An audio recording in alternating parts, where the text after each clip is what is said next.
It's rock and roll!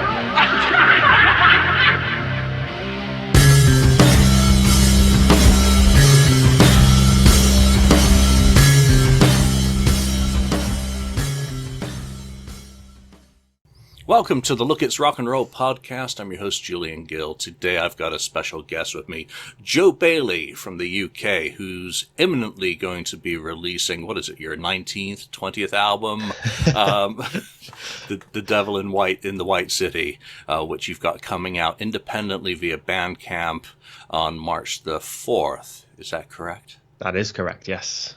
And seventh album, this. Seventh. Sorry. Well, yes. Seventh, 7, 19. Not far off. Once you've made one album, it's all the same, right? Whether it's 17 or 19. So you've got your lead single off this album out now. It's called Holmes Sweet Holmes. But this is a concept record, isn't it? It's about 19th century serial killer H.H. Holmes. This has been a concept album that's been in the works for probably, I'd say, about 12, 13 years. It originated it was originally going to be a black metal album that I was writing back when I was younger. Which I actually completed over about a year and a half. I recorded it as well, but in the end I decided against any sort of release because I wasn't particularly happy with it, so I shelved it.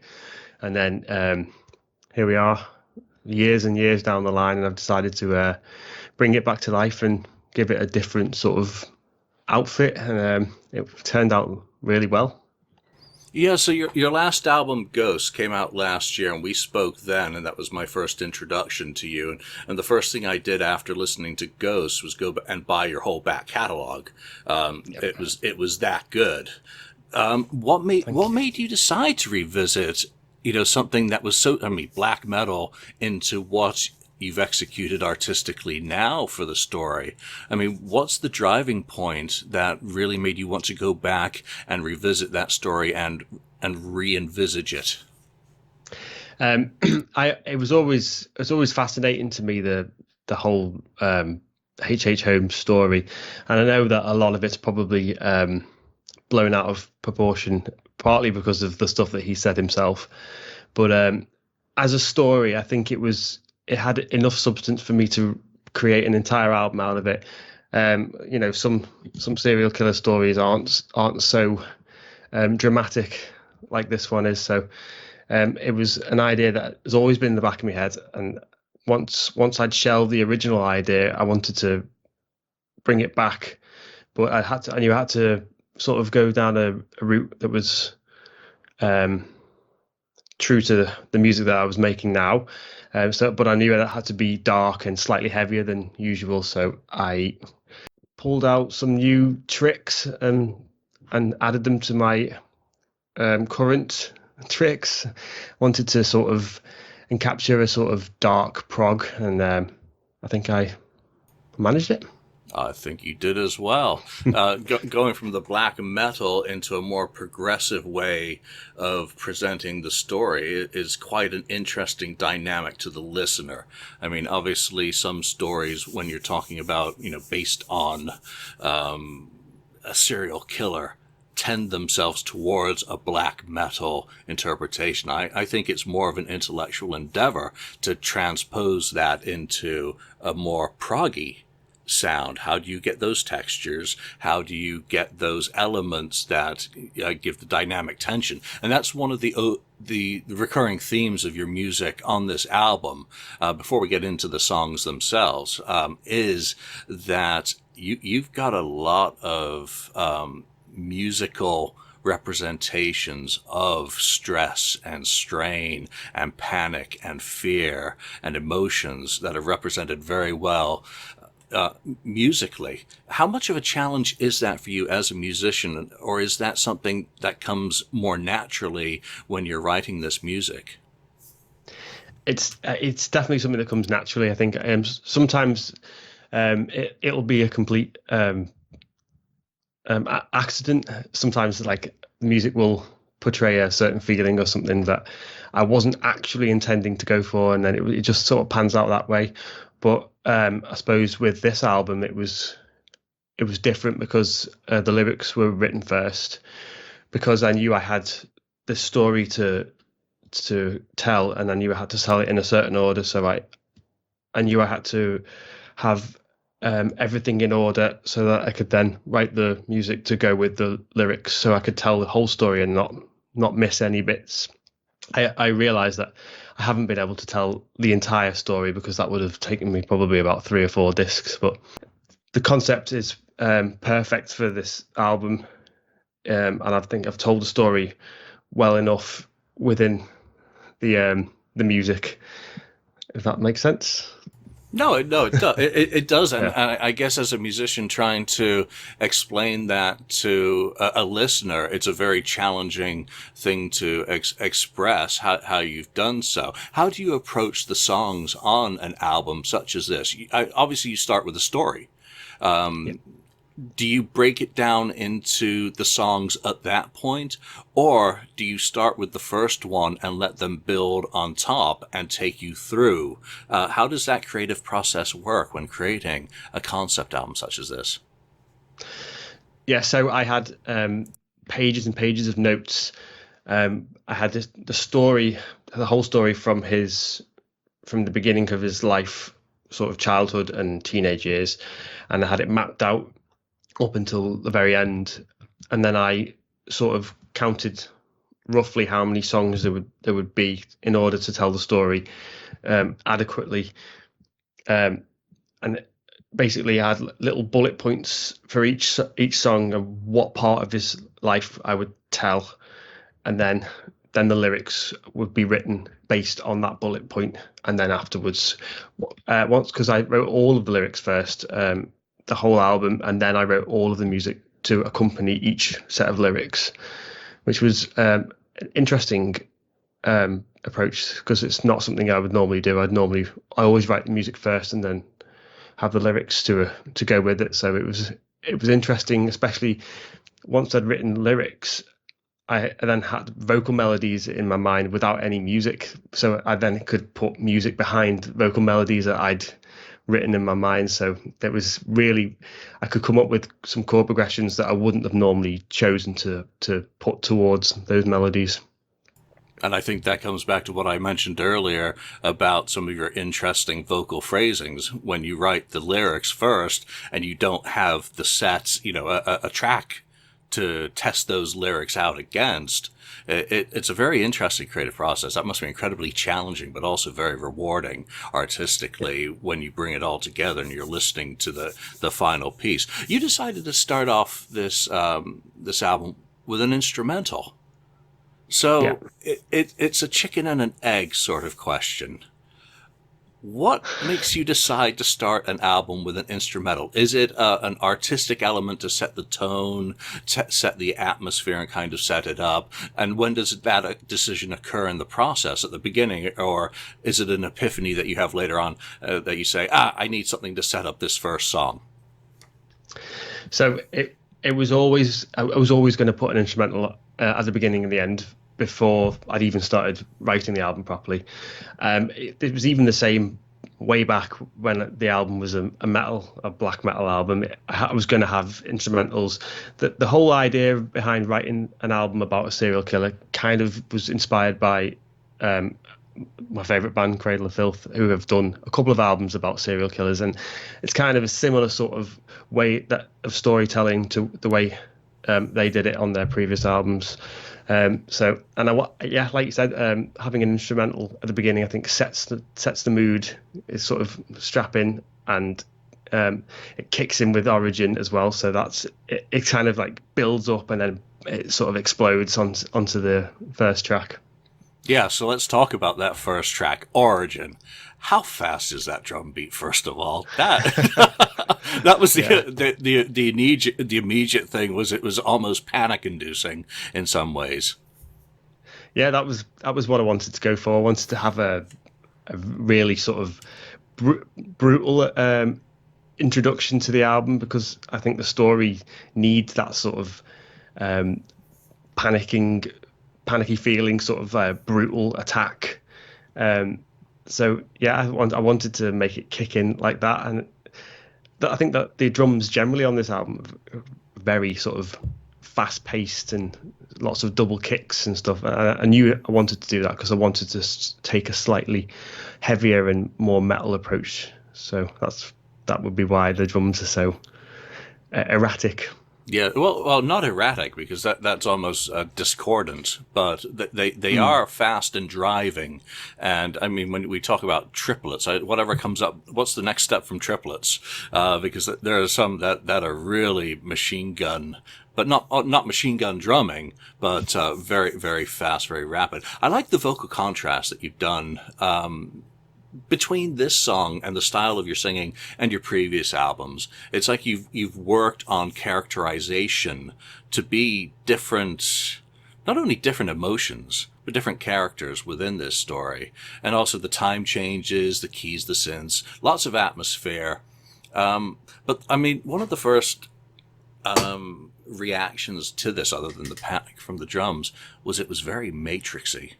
I mean, I don't know if you remember in the first Matrix movie when they go into the disco and he's following the white rabbit, and you've got that real kind of futuristic cyber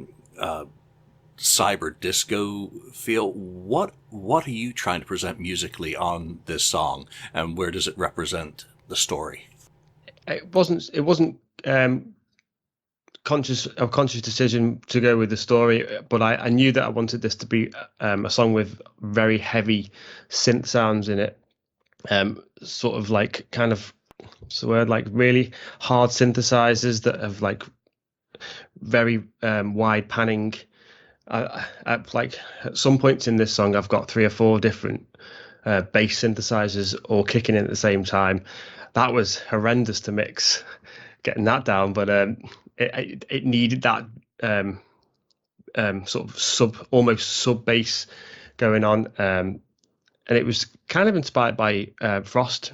As you know, they inspire a lot of my writing, so this was kind of homage to them. And I knew that when I was writing this album, I wanted to kind of go down sort of synth avenues, because I know I normally do anyway, but because I didn't want it to be a full-on metal album, so I needed to go down that sort of hard synths. So it was inspired by sort of later Frost, and then kind of I've said before, there's the second Stephen Wilson album, Grace for Drowning. That was heavily inspirational for the music on this album as well.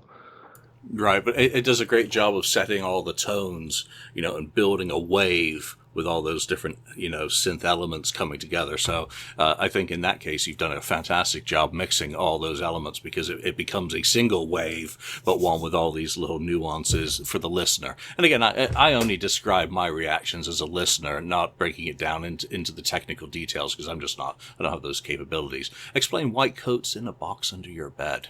That I want to have explained. That's a good lyric. Okay, so the origin story was when Holmes was in school, he was bullied, and he always had a fear of skeletons. And when he was bullied, two of the bullies had put him face to face with a skeleton, hoping to scare the life out of him, but it had the opposite effect, and he was fascinated by it. And then he chose he chose to study medicine, and he took his study very seriously. The white coats in a box under your bed, people in labs wear them, and you're associated with doctors as well, which is what he was studying to do. But it was also the fact that something had snapped in his head, and that he wasn't quite all there anymore. So it's kind of a look at his mental well-being as well.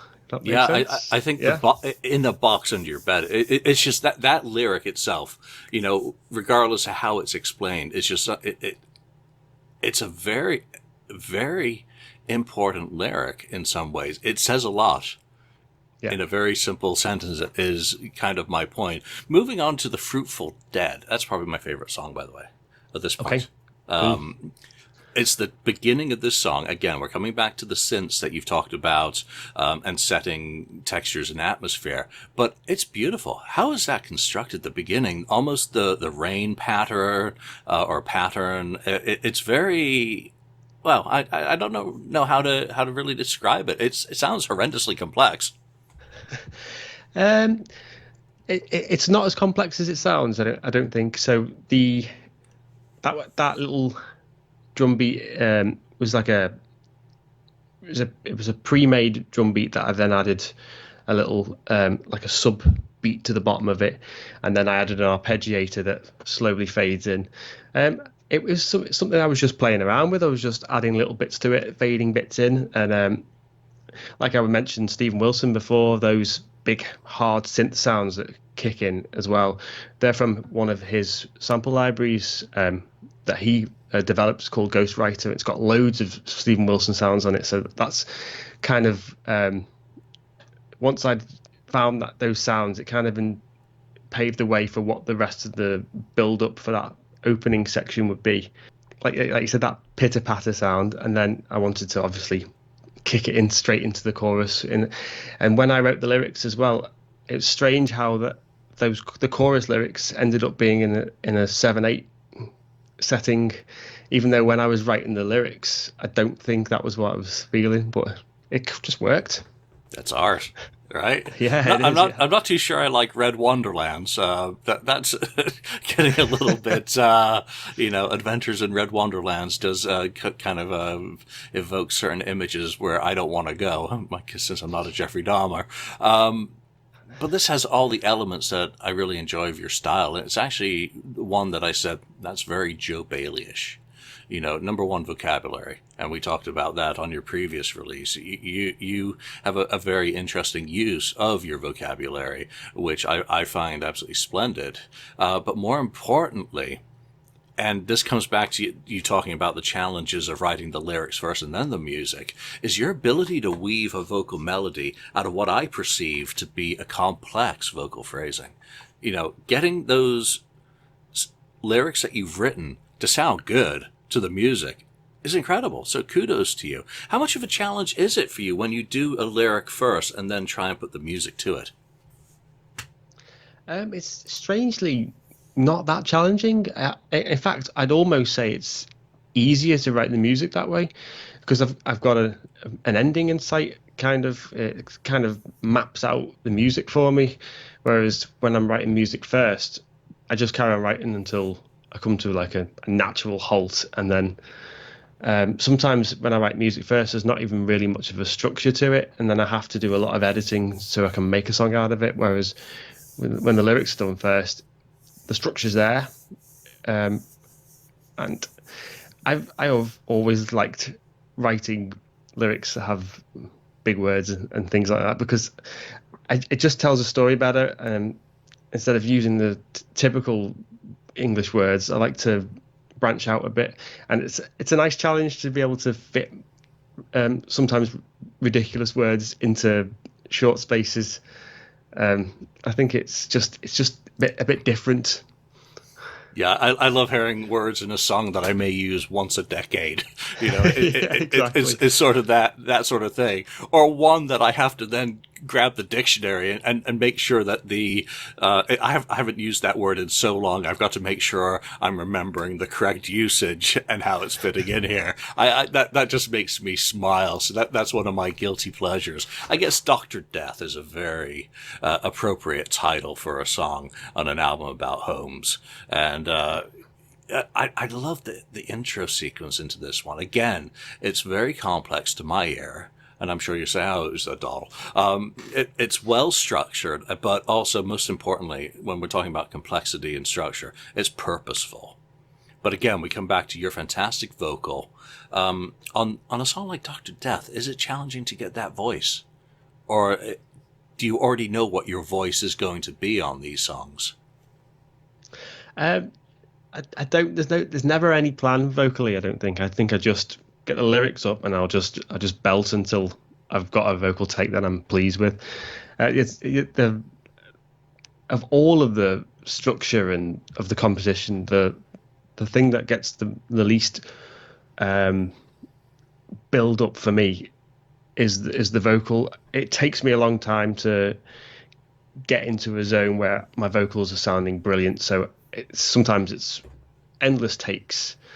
But in the writing process, I've got my vocal melodies, but I don't really think anything more. I'm more focusing on what the synths are sounding like or what the guitars are sounding like. So the vocals very much a last minute thing, and I realize it shouldn't be, because it's the focal point of everything. So I don't know. It just doesn't. It just falls into place nicely with the vocals. With regards to the intro to this song, this was written separately to the song, because I had already written about 2 minutes worth of music to build into this song, and then I just discarded it all because I was really not happy with it. So I then went on to a separate project and wrote the whole orchestral piece, and then I bounced that down, imported it in, and then added drums, bass, and so on to it. So, and it just bridged it into the 7/8 riff at the beginning, and it just fitted together like it had always been there. You've got another great lyric on this one, and it's and when I need you, I'm there for you, and when you need me, I'm here for me. I had a good old barbarian thigh slap hearing that one for the first time. That's absolutely fantastic, and that's again what I like about a lot of your lyrics, that they are not only applying it to the story, but in terms of applying it more broadly, very observational about this life that we all seem to inhabit. So good job with that one as well. Thanks. Holmes Sweet Holmes, fantastic title and play on words, obviously.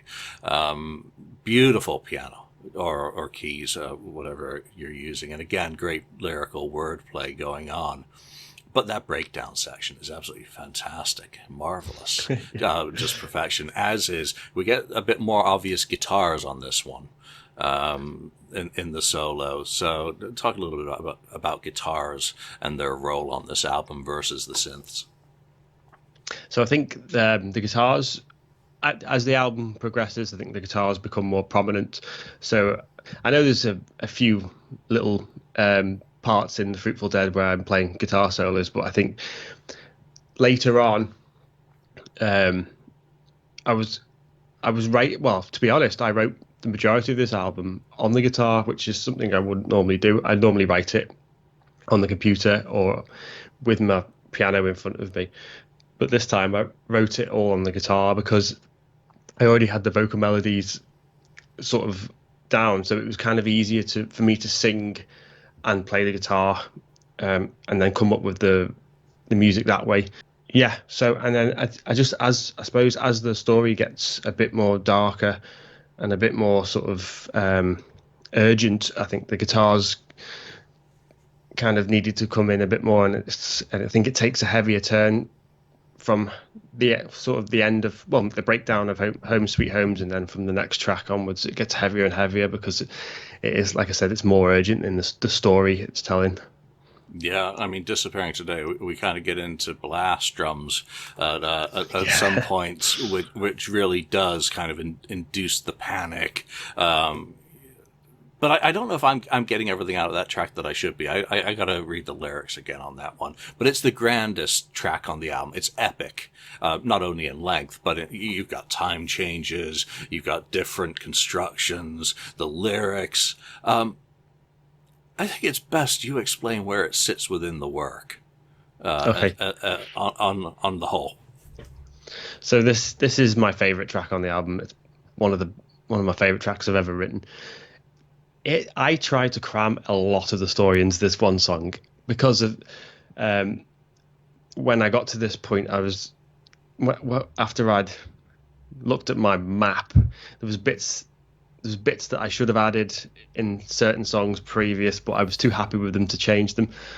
And this, I don't think I squeezed it within an inch of its life, but there was parts of it that should have had more elaboration.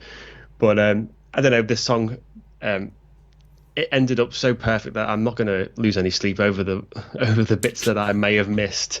I mean, it's a massive story, and I couldn't have possibly told every last detail. So But yeah, this is talking about where H.H. Holmes was finally on the run because things had gone sour with his business partner. He was, I think at this point as well, he was actually being followed by the police for murder, possibly the murder of his business partner. So there's the story of how everything went sour, and then the story of him taking his business partner's children on the run with him, and then there's a little slight section in the middle where it talks about him disposing of them, which is not very nice, and then him being on the run at the end of it, which is the running away section at the end. So yeah, there's a lot of the story in this one song. Yeah, no, it's not a happy ending. The beginning of the end, you're wrapping things up, or are you? yeah, that was the. So that's, I'm trying to think now. So he was on the run, on his own now, and then he gets arrested for not for what he was supposed to be arrested for. He was arrested for a string of ancient horse thefts. There's a line in this song where this horse has made an ass of me. That's reference to those horse thefts that he was eventually captured for. And then he was obviously arrested and tried and hanged. That's the end of the story, pretty much.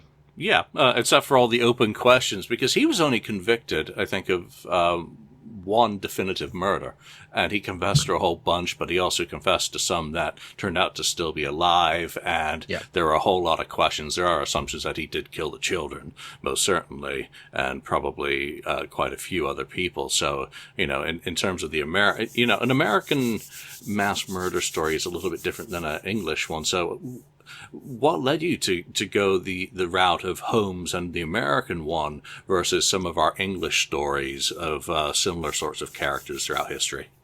I was just interested in the story. I mean, I came up with the idea of doing this album. I think it was 2009 when I started writing it. So that was 12 years ago, 13 years ago. So my mind was in a different place back then, but I was almost shopping for serial killers, and I chose this story because it was a dramatic story, and it was something that I think I could write about. It's just, it wasn't just a brutal story. It was, like I said before, it's dramatic, and it was just, I don't know, I was just intrigued by the whole story. Yeah, there's a lot of twists and turns in the story and the plot because of what he gets done for at the end and the open questions about what he had actually done. So it makes it more appealing. And it's not, if you do, Jack the Ripper, or Moore's murder, it becomes cliche. This is a little bit off the wall because it does have a lot of open-ended. You wrap up the album with another, outro, which feels processional, almost, I don't want to say dirgy because it's not musically. Talk about ending the album that way. So obviously, like I said before, I had an idea to finish it with an instrumental, just like I had the idea to open it. The intro was basically parts of Origin that I'd taken out of that song, and I just put them in orchestral form. And then the same with this one, I took parts of the beginning of the end and changed that into orchestral form.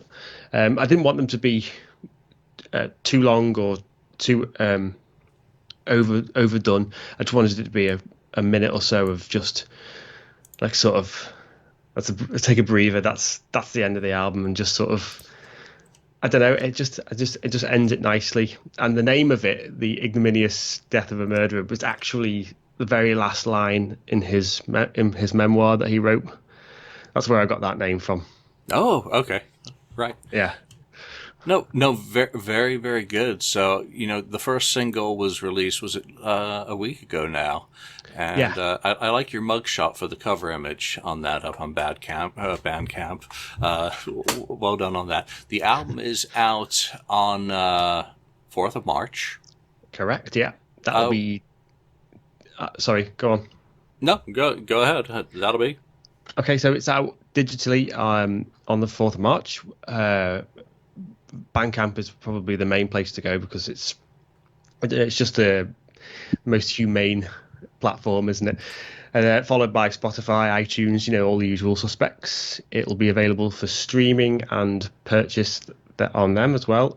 And then somewhere down the line, we will do a CD pre-order with Replica Records, and we'll do it'll probably be about a month after the release digitally. We'll have a pre-order for the CD. Fantastic. Do you have a Facebook presence or anywhere on the interwebs where people could find you? Yes, so the Facebook page, I think it's called Joe Bailey Music. If you just type Joe Bailey in the top, you'll find it. And there's also an Instagram page, which is Joe Bailey 4000. That's more than enough places for people to find you. Joe Yep. Bailey, thank you for joining me to talk about The Devil in White City. I wish you the best of luck with this album, and also congratulations again. Very well done. I'm going to look forward to listening to this album plenty more times. Thank you very much. Thank you for your time. I could weave deceit into a mask of symmetry. You'll love me more than you should. I can make you think that I think God made you for me.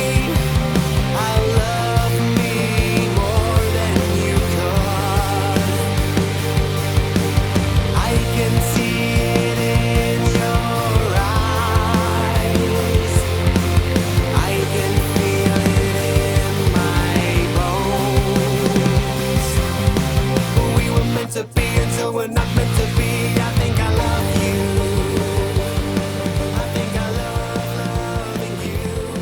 I wanna hold you. Thank you for watching or listening to this episode. Be sure to subscribe to us, like us, or even leave us a review. You can find us and join the conversation on Facebook.